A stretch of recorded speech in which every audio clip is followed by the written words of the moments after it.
This is on the New York Times. They're normalizing living out of your car. This is not to make fun of anybody living out of their car.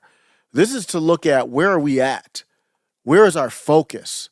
Are some of them in the parking lot resting up before they go on to their pro-Palestinian rally?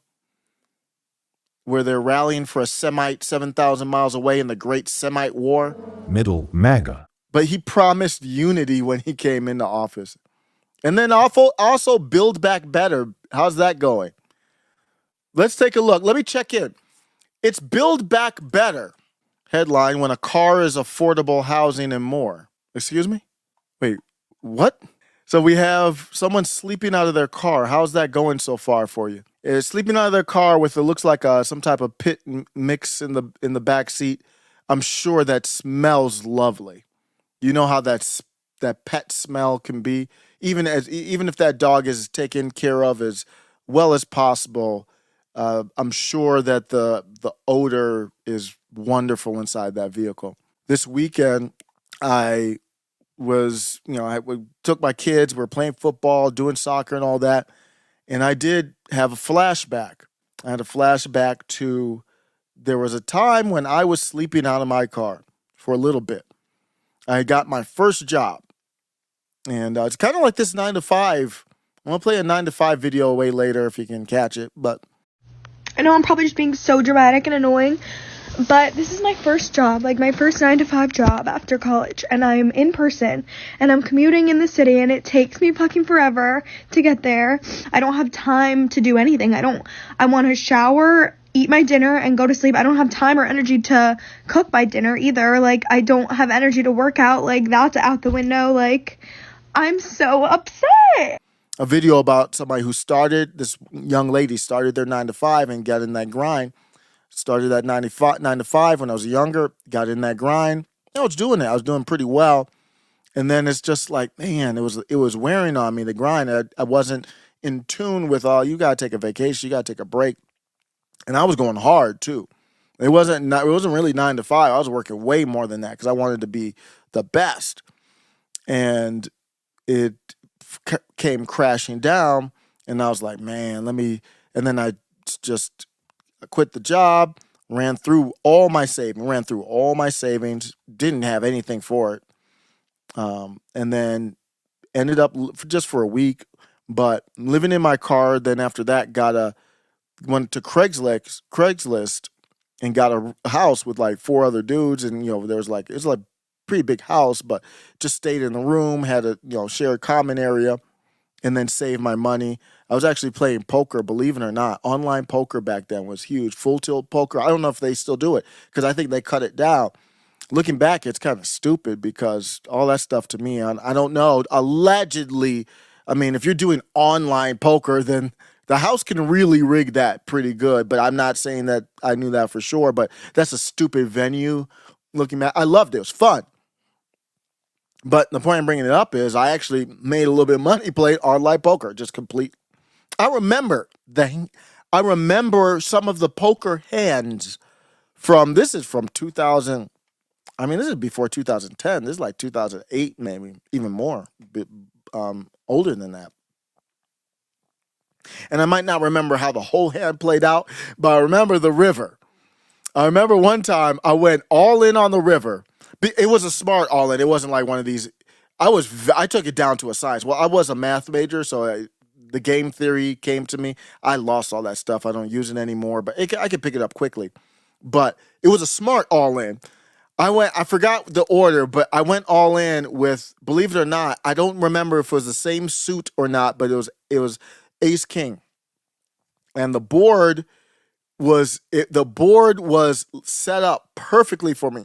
I definitely didn't have a flush, but I went all in because I had it. I knew I had the best hand, but I didn't know if somebody had. I think there was a possibility of a full house or something, and then a couple other people came all in too. I forgot what they had. I think somebody had a lower straight or something like that. There were some bad moves in there, but I cleared that. Usually you split those pots or something weird happens. I won the whole pot. That thing was like $9,000. I was like, damn, I was in my room.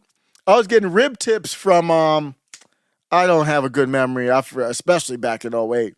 I was getting rib tips from a place out there. I was in Michigan. I think I was in Royal Oak at that time, and just outside of Detroit suburb. And I remember I was like, yeah. But the way the poker works is it fluctuated, so lost some of that, won that back, and then I was like, I'm out of this, man. I just got to take my before you get to these higher tables where you got these real sharks. They will destroy you. But that was crazy times. This is not to make fun of anybody living out of their car. This is to look at where are we at? Where is our focus? Crystal Audette tried to get comfortable in what she called her bedroom, the back seat of her 8-year-old Ford Fusion, to stretch her legs. She had to leave a passenger door ajar, but September nights are raw in the Pacific Northwest, and when I was it was the fall time. It was probably around this time when I was doing it because it wasn't too hot, it wasn't too cold, but you knew that cold was about to come. You can't run the car all night. And back then, hospital parking lots were good. I forget where else I was at, but hospital parking lots were probably the best. And like it wasn't like months or anything, so I don't want to act like it's almost like you did like you didn't even do a month in prison or something like that. You actually like you did 10 years. So I'm not going to try and front, but it was for a little bit, and I will never forget it. So she's stretching her legs. The door is open from her own bedroom. This is how they start the article. This is a real article. I'm on New York Times right now. From her own bedroom, in quotes, in the front seat, her 26-year-old daughter. I might even have a hard time reading that, to be honest with you. Sierra asked her to close it. Ms. Audette, 49, earns over $72,000 a year as a social worker for the Washington State Department of Social Health Services, and we're going to need to stop because that's a significant amount of money, and she's choosing to live in an area where, just due to the economic environment, inflation, you look at that 72K figure, and if you look at back when I was in my oh my goodness, if I would have came up to a 72 a year. I mean, if I come up with 72 a year now, but if I would have really came up on a 72 a year back then, oh, I would have been out here fooling. Oh, I would have been fooling, man. I would have been, back then I was at the bar doing hip hop stuff. I've been like drinks on me and 72 a year, but with inflation and other stuff, and then especially if you have a kid, yeah. But a combination of bad luck, bad debt, and bad credit score priced her out of an apartment in Bellevue, a suburb of Seattle. That's a beautiful area out there. One of the most expensive housing markets in the country, with an eviction looming. That's what happened with me. She put her furniture in storage this spring and began parking the sedan in a U-shaped parking lot outside a church in Kirkland. Around the country, real estate is being set aside for people like Ms. Audette in the form of parking lots. They dot the spine of the Pacific Northwest, providing a safe harbor for a growing cohort of working Americans who are wedged in the unforgiving middle. They earn too little to afford rent, but too much to receive government assistance, and have turned their cars into a form of affordable housing. That's a problem. You should not be living out of your car while the administration and those in power are looking to spend money to fight a war 7,000 miles away. Why do I have to tell you this? And I'm not you guys. I just have to get that out. I do have to tell Miss Audette that. I do have to tell some of these people. Miss Audette is she resting up before she goes to? And I'm just using her as an example. Maybe she's a Trump supporter. But hypothetically, are some of them, let's get away from Ms. Audette, are some of them in the parking lot resting up before they go on to their pro-Palestinian rally?